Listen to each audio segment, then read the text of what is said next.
Hello everybody, this is Hammer Striker here. Today we're going to talk about emergency bags. You hear them called go bags, get home bags, something hit the fan, end of the world as you know it. There's a whole bunch of various terms you'll use applied to these bags. And in some cases, depending on which one of those your primary concern is, you might have different things in the bags. We've kind of set this one up as a combination go and get home. The threats we're going to face in Florida, the real threats. Zombies are fun to talk about, but that's not the real threat. The real threat is most likely going to be environmental, possibly a societal issue, but more likely environmental. So in Florida, we've got hurricanes. If you're in Colorado, you got blizzards. Also, most of the northern states. If you're in the Midwest states, you've got tornadoes. California's got earthquakes. So it kind of doesn't matter where you are. There's something that will happen either without warning or where it doesn't happen as planned. So for example, Charlie, back in around 2004, was supposed to go above Tampa Bay area, go into northern Florida as a fairly weak hurricane. At the last minute, it ramped up to a Cat 4, took a hard right, went into Punta Gorda, took out Punta Gorda, and then came out Route 27 up the middle of Florida. So people had gone to work in the morning expecting to not have to worry about this hurricane, and all of a sudden, bang, it's here. If you look at Irma, Katrina, Irma was supposed to go out to sea. At the last minute, change went up through Florida, and now we've got Dorian bearing down on us. As of the making of this video right at this moment, it's 160 miles an hour, which is a Cat 5. They don't get a whole lot more powerful than that. And it's supposed to go offshore, but who knows? So for a bag like this, we've packed the things in this bag that might be needed to either leave the house unexpectedly for a period of time, or try to get home if you've gotten stranded for some reason. If you're in a different area, you may put different things in the bag. For example, you'll see no cold weather gear in here. We don't need it in Florida. Even in the winter in Florida, you really don't need cold weather gear. But we've got hot weather gear. We've got sun protection. You might not need that in another area. So I'm going to go through what's in this bag, and just keep in mind what you might put in yours is different. Use ours as ideas, and different people have different ideas. And as I pull the things out, I'll tell you why it's in there and why we think that being in our bag makes sense. But beyond that, you kind of make your own decisions. One thing I will say is weight. Weight can come into play. This bag is a Rush 12. It's a 511 Tactical Rush 12. And it weighed just about 3 pounds when we started. As you see it sitting here right now, it weighs 20 pounds. So it can add up very quickly as you add things to it. So let's go ahead and get this thing open and get into what's inside of it and why. So in no particular order, I'm just going to start at the outside, work my way in. And why did I put things where I put them? Mostly it's to make everything fit. So if I open up this first pouch, I've got hand sanitizer and earplugs. Now the earplugs are in the event you end up using either the concealed carry weapon that you have on you or one of the weapons that's in this bag. In an emergency, you're not necessarily going to have your headphones like you would be in a range. And of course, the hand sanitizer, you're not going to be able to gain access to a nice sink to clean yourself. This is just a rain cover, and you're going to see a lot of Ziploc bags. I know Ziploc bags aren't tactical and all of that, but they're really useful. They're light, they're small, and you can put things in that are wet or dirty and protect your bag from the nastiness of it. So I've got a few more Ziploc bags that are empty to put things in. This one's a 2-gallon one. So if I had dirty clothes or something that I wanted to, but I didn't want to lose them. These are towel pills. Basically, when you unscrew them, I'll take one out in my hand. They look like pills, but they're actually towels. And they're actually pretty durable towels. We tested one of these, and you really had to try to make it go bad. But you just add water to them, and they become a full-on towel, and they fit nicely in this little container. You buy a bag of them, and you just load up the container, but it's something to clean yourself with. Depending on what it is, the situation that you need to get clean, this is kind of a larger size towel. Now you'll notice I don't have a lot of anything. I don't have hundreds of towels or any of that type of stuff. I'm not setting this up as a bag that I'm going to be gone for weeks. This is a get home or get away from the house and then get yourself set up. And this is a fire starter in the event you need to have fire, which may be more useful in a longer outage. And it's got a little whistle on here if you need to attract attention, let's say from a rescue crew or something along those lines. This particular one is a Gerber, but there's a number of these on the market. Of course, you're definitely going to, on a firearm channel, with a bag, you're going to have a firearm and some extra magazines. The concept behind this is a couple different things. One, you may not have a concealed carry license.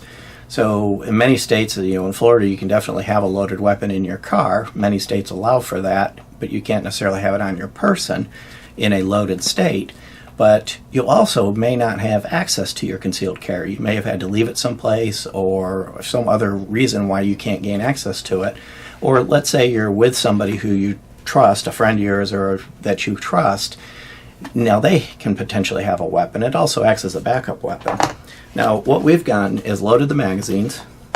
The magazine that is in it is also loaded, but it's not chambered. Now be careful with that depending on your jurisdiction. Some jurisdictions having the magazine in the gun not chambered is the same as having it chambered. So make sure you're with your local restrictions. But here in Florida, we can have a loaded weapon without a concealed carry license in your vehicle. It only becomes an issue when you conceal it on your person. And that is the last thing that we've got inside this compartment. It's a little bit hard for me to see up into here because I'm sitting down below it. It's food. Food's going to not be the most important thing in the world. I mean, most Americans can go several days without food without any real problem.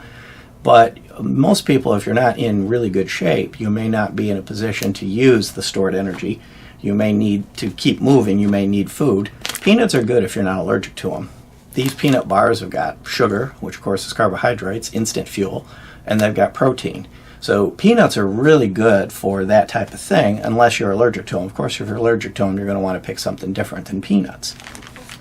So now that I've got it empty, it's not going to flop around. The way I can show you the interior compartments, this is where the food was, this is where the firearm was, the magazines, and some of the other things were in these pouches. Different bags are going to have different series of pouches. This one also has the MOLLE so that you can attach any MOLLE compatible items to it. One of the things is we've decided not to put anything on the outside of the bag for two reasons. One, to keep it more streamlined, and two, not to scream tactical. It's a backpack. Everybody's got backpacks with this on it. Start attaching things to it and you might start to stand out. Now I'm going to move to the interior compartment.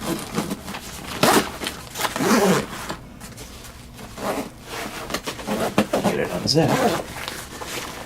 And I've got quite a few more things in here. I've got 2 waters. And they're in a Ziploc bag in case they leak.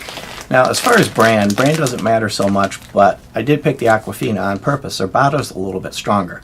Some of the other bottles are really thin. I've even had them where they were leaking at the store, little pinhole leaks. These Aquafina bottles seem to be a little bit more reliable. I'm not carrying a whole lot of water in here. This is pretty much something you would need for an immediate need, get started. But we've also got containers and water filtration systems that take up less space and they're lighter. So this one is a Life straw, and this particular one is a Sawyer, and you find these on Amazon. There's all sorts of different variations of them. These will allow you to continue further if you can gain access to water that isn't necessarily clean. The cleaner the better to start with, but if it's not, these are both designed to work with even biologically unsafe water. Whereas these are an immediate, fresh, clean water that you can use, but you're adding about 2 pounds of weight with this. Some sort of first aid kit. Exactly what you've got from a first aid kit perspective can vary. This one has, your usual bandages and stuff like that. It's got an Israeli bandage, and it's got a chest bandage for gunshots or stab or other types of wounds. And you might think, oh, you're not going to get in a gunfight, but a car wreck or something like that could result in a puncture. The big thing you want to be careful of is including things in your kit that are not designed to be used by the average person unless you happen to be an EMT, because most jurisdictions have protections against Good Samaritans being sued or arrested for trying to help somebody and failing.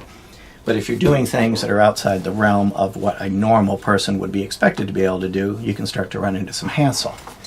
So up here, I've got some more stuff. This is a water key. This will work on any outdoor faucet where they've taken the valve off if you need to gain access to some water.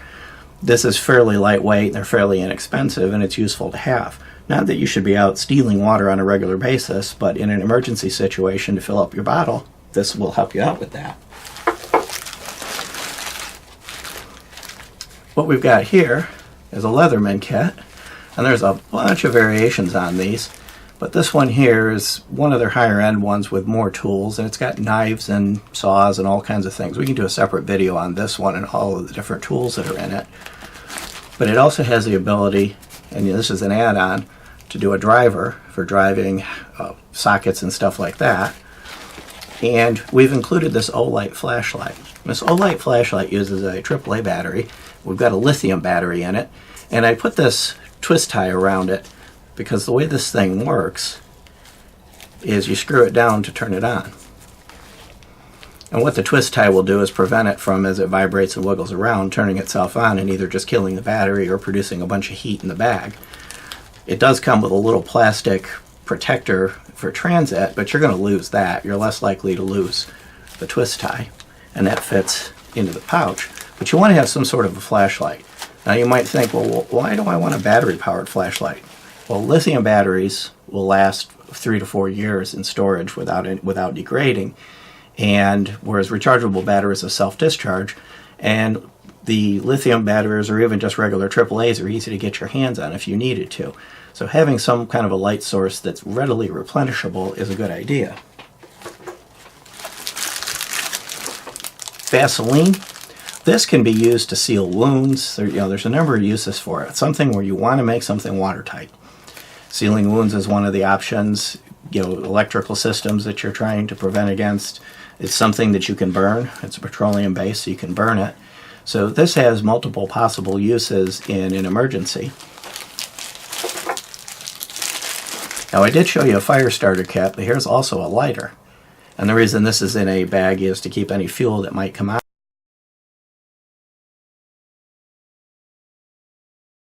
So I was going through the fun of putting this bag back together, and I just talked about the lighter, and I changed my mind. I'm going to put this thing in there. This is a Tesla electric lighter. They're fairly inexpensive, and they use electric arc to start. This is going to be better than having fuel. Now they are USB rechargeable on the bottom, and of course we've got a power pack in there, and this one does hold a good charge on it even when it isn't, unless it's being used heavily. But this is going to give you all the starts you're going to need for a quick fire without having fuel in the bag. The whole fuel in the bag thing, the more I thought about it, the less I liked it. So this is going in there instead, and you can get them on Amazon. I had to stop to change a memory card, and while doing so, we decided to check on Dorian. It's now a 180 mile an hour storm. It's the highest recorded hurricane that I'm aware of. That thing needs to stay offshore. But just informational while we continue on with the bag. So I showed you the various compartments of what went where, and then I had moved into this part of the bag and was pulling various things out. I've got a little container. We did a video on these. They hold 22 LR. They hold 50 22 LR in an easy to access, and they got a little clip, and right there, show you the information on it. Catch 22. Why have I got 22? Because I've got a 22. Well, I've got a Henry AR-7 rifle, and this is perfect for a bag like this because it all goes down into the stock. And we've got a video on this. We'll put links to the various things in here that we've done a video on. But this is for varmint control. If you got to clean out an area that's either you're hungry and you're looking for a squirrel or something like that, you got snakes to deal with, rats, something like that. This is going to work perfect for that. And it's relatively quiet. It's lightweight. And in the buttstock, we've got loaded magazines. There's 3 loaded magazines, one in the receiver. Of course, it's not chambered because it's completely disassembled. The barrel's up here. And then these 2 mags. But again, beware, this is the serialized part. This is the firearm. Having a magazine in it might count as a loaded weapon depending on your jurisdiction. And that could come into play when you're actually carrying the bag. It could then become a loaded concealed weapon. You want to have a knife. Now that Leatherman has knives in it, but an actual really good knife. This happens to be a Glock knife. It's got a saw on one side, blade on the other. It's a good high quality knife. It's not the best knife on the planet, but it's far from the worst. It's kind of somewhere in the middle. And it works perfect for a bag like this because it's got a clip, it's got a belt clip, the knife will stay in the sheath, and everything's plastic other than the blade, so there's nothing really to rust or deteriorate. And some hand wipes. Again, cleanliness is going to be a problem you're going to face in a situation like this. You're going to have to touch things that are nasty. You're going to be going over fences. Who knows what you're going to be doing, but you're not going to be keeping your hands clean. This is something that helps keep your hands clean, or surfaces that if you're going to eat, basically there's going to be all sorts of nasty things out there, including even weeds. And of course, Florida, everything likes to bite or sting, so you might have to get some kind of weed stuff off your hand that's wanting to bother you. And this is just that. This was the instruction for that little fire starter kit that I ended up tossing in there. But you've got a large pouch down here that can be drawstring, and a number of pouches up here. And of course, depending on your choice of bags, you'll have different layouts of pouches, and you'll be able to get varying quantities of stuff in there. And of course, you can't go without the flag. You see that Hammer added to this bag. A couple other pouches on this bag. This pouch here holds one of these cell phone chargers. So there's the charging cable for it, and a cell phone charger. Going on the presumption that at least some period of time you'll have your tech available, even if you're not going to be able to use it to communicate, but just wanted to use it, say, for mapping or navigation. Then I've got a pouch here at the back, and this has two things in it. One that's going to be useful in Florida, or even out west, or even possibly in Colorado. It's a floppy hat that covers, it's got a thing to cover your neck, keep the sun off you. So you're going to be out walking outside in the sun, and especially if you don't routinely work outside. I tend to be outside a lot, so I'm a little bit more tolerant to it than somebody that spends a lot of time in the office. And then the last piece, and I'm going to pull this all the way out because it's a pain to get it in and out of there, but I've got a Premier body armor panel. And Premier makes panels that fit the various bags. So, and they're made, this one is a level 3A. And they're made here in the United States, and they actually make them to fit the 511 Tactical, a number of other common bags, laptop bags, stuff like that. So in addition to true body armor, they make it for these various bags, and that could be useful depending on what you're fleeing from. Somebody decides to have a go at you, they're going to hit the bag. You can also use it to hold the bag up in front of yourself, crouch behind it. Depending on the situation, take like with Katrina, you had looters. There's a number of scenarios where there might be somebody deciding to have a go at you. That's going to help cut down on the the risk associated with it. And of course, you want to make sure that you have it turned the right way with the right part towards your body, and make sure that anything you put between on the side of this panel, that's between your body and the panel, is something you wouldn't mind having pressed into you. That floppy hat's not going to hurt anything, but you notice I didn't put any other supplies in this pouch. This pouch has just got just the bag and that floppy hat. So now I've got an empty bag. It's back to weighing about 3 pounds. Before we wrap up, we'll take a second and talk about this bag itself. And as I mentioned, it's a 511 Tactical Rush 12. And what I'm going to do is I'm just going to open the card up and zoom out, and I'll leave it for, scan down it long enough that you can pause if you want to. And then I'll show you the various parts of the bag that might be significant. So some of the things that's going to make this more carryable than others is it does have padding. The straps are padded. It does have the chest strap or sternum strap, and that keeps the bag from these from wanting to slide out on you. That pouch that I have the body armor in is a hydration pouch. So you put a Camelback or something like that in it. In this case, for what we're wanting this to be used for, where the bag's going to be unattended for longer periods of time, that water would get nasty. But if you were using this bag where you were using it for some kind of day trip, then a Camelback where you're going to use it, drink up the water, and replace it would be worthwhile. We wanted to keep it where everything would stay clean, and if it's in the trunk of a car in the heat, it's not going to have a problem. And then of course you got webbing all over the bag, and it's got various straps that are designed to keep the bag closed and tight. So it's got all the characteristics you would want for a bag like this, or actually to use it if you wanted to for hiking or other non-emergency related stuff. It's got a lot of different features, but you can pretty much turn any good backpack into an emergency bag without a problem. You just want one. Don't get a cheap one. Don't get where it's thin material and cheap, because by the time you put a bunch of stuff in it, it's got some weight. You don't want a cheap bag where you go to grab it by the handle to go to pick it up and the whole thing just rips apart and everything falls out the bottom. So buy a good bag, but you don't necessarily need the biggest bag on the planet. And of course, if somebody's into hardcore backpacking, I probably didn't load this optimally for hiking across the Appalachian Trail. That's not the intent of this bag. I loaded it to either have access to things or to fit everything in there, less so about optimal weight distribution. But depending on how you want to do bag, do your bag the way you want to do it. Beyond that, if you like our videos, please give us a thumbs up, share, subscribe, click that bell if you do. I'll let you know we're now on Gunstreamer, just in case YouTube goes through another one of its gun channel purges. We're not abandoning YouTube. We're going to continue to make videos for YouTube, and we do thank our YouTube subscribers and our Patreon supporters. Have a great day. Thank you.